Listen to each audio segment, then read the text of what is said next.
rugged coastline of Pembrokeshire is home to an array of wildlife, both above and below the waves. In spring, great flocks of seabirds descend on Welsh shores. But one particular seabird has captured the imagination of local artist David Miller.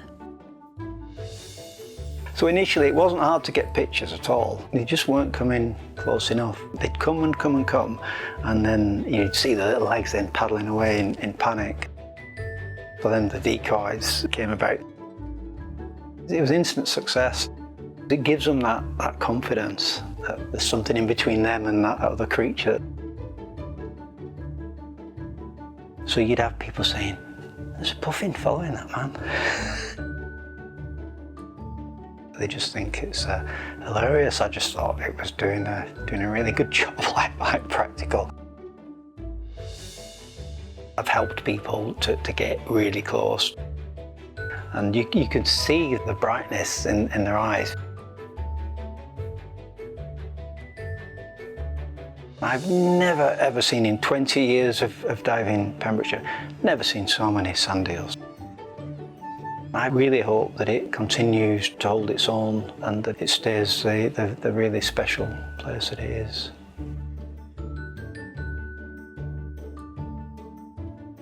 I actually grew up in the most unpromising of circumstances. I was in a mill town called Oldham.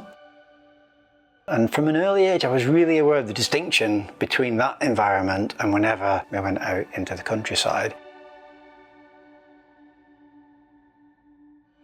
For years I've suffered with anxiety and depression. I think like a lot of sensitive people, especially with the environment. There's a wonderful Sylvia Earle quote: "Every time I slip into the ocean, it's like going home." I've been from feeling quite ill with anxiety to coming home in the evening to feeling on top of the world.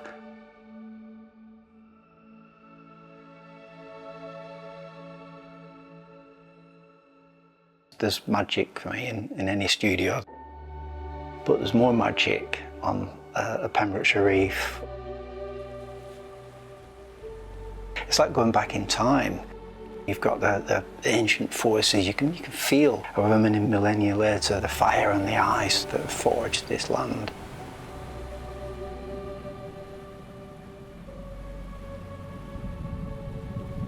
But there's something, a feeling that you're just scratching the surface with just how deep it all goes. Quite profound, really.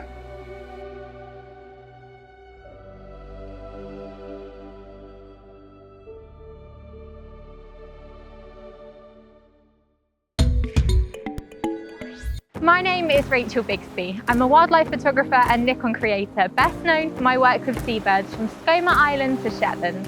I'm on location to film Atlantic puffins for an inspiring film with the Marine Diaries.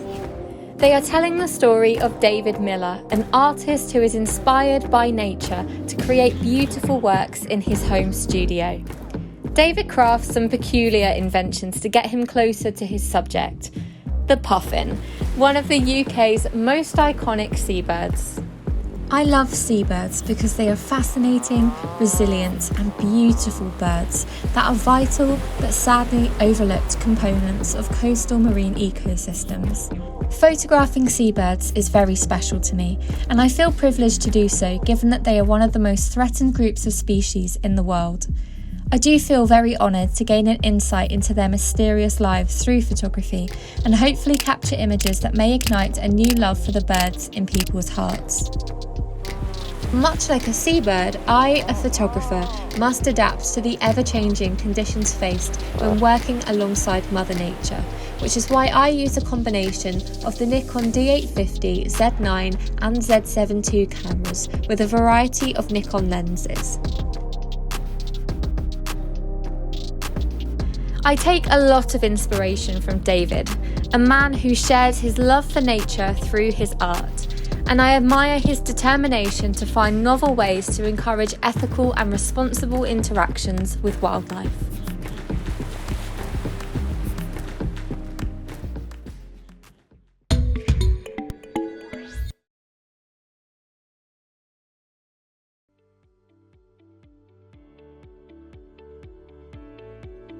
Hi, my name is Emmanuel. I'm from Ghana. I won my Whitley Award in 2022. This training that we are having in Impala is really important to me because it's going to improve my communication skills and better position me to secure other funds to improve the protection of my species. So to me, having a group of Africans together to do this workshop is really important because we all understand the context of African conservation, and so we have similarities that we are able to relate to each other, and again we are able to appreciate the environment because this is similar to where we work. What has really inspired me about this training is that we have diversity. Various participants have their own area and they have their own challenges, and despite all this we have been able to kind of keep on pushing to achieve success. Looking at somebody who has already done it makes me believe that it's possible. You know, just talking to some of these people who are so experienced at different levels, you know, just inspires you like, yes, I need to pick up. And the other thing is that there's this networking, you know, who you could talk to for this or that problem, and, you know, it just, you know, pushes you on. I am at a stage of my career where I need to be inspired by people. So during this training, I got the opportunity to meet inspiring people, and I would mention Dr. Paula, who is the gold winner.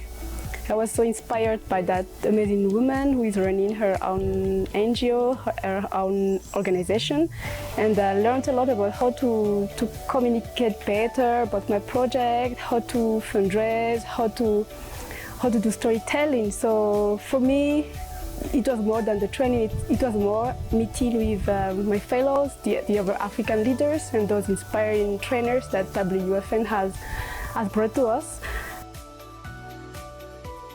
What I'll remember about this week is the fact that we have given details to enhance our chances of securing funds to manage our NGO.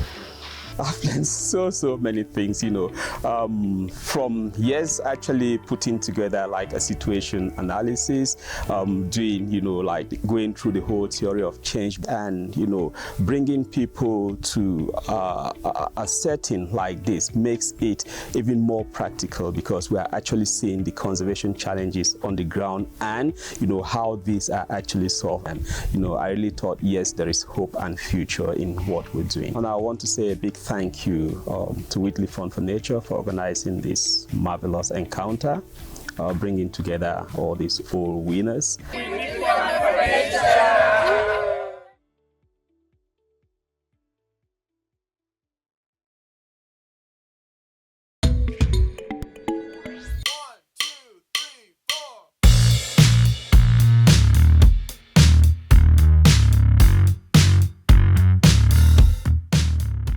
Due to some of the financial issues we were going through as a family. So that kind of forced me to start looking into ways that I could get something to take back to the family for food. So I ended up starting to reclaim recyclables. It was mostly metals. And then later we started also reclaiming plastic when there was a great demand and great supply of it in the streets. I identified the problem, and the problem was how to handle their wastes in Obunga community. The people living in Obunga community did not know how to handle their wastes, especially the organic wastes. So they just used to throw them. Now the Obunga community is very clean. The environment is healthy for the children and for the adults too. As much as we collect those wastes, we also educate them. Over the years, I've noticed the inequalities that have been there, the social discrimination that waste pickers go through, not only at the community level, but also at national levels. So this is one of the things that prompted me to mostly start thinking of how we can come together, because I know for sure that unity is normally strength. The teachers are united, the doctors are united, the nurses are united. Why not waste pickers? We are also workers like any other workers. So we decided to form this association. At least we can come up together as united group, as the waste pickers, so that we can handle our problems. You know, we have so many problems as waste pickers. One of the biggest challenges that we've been having, especially as Kisumu chapter, is the transportation issue. I would say that up to now is really much claiming a lot of the income that we normally get out of this job. Increase in fuel, and also because of the decommissioning of the dump site that we used to work in to a very further place, this has led to like a triple of the transport costs that we used to pay. So this has literally like claimed about 80% of the income that we used to get, and has also made it very hard for us to benefit from the job we do. We have literally eliminated all the waste that was lying everywhere and bringing health hazards in this community. The community is now a very clean place. This job has really employed a lot of youths that were initially not employed and very much engaged in drugs and alcohol. So that is a very big plus to this community and a better part of Kisumu, because we have literally created employment that was not there.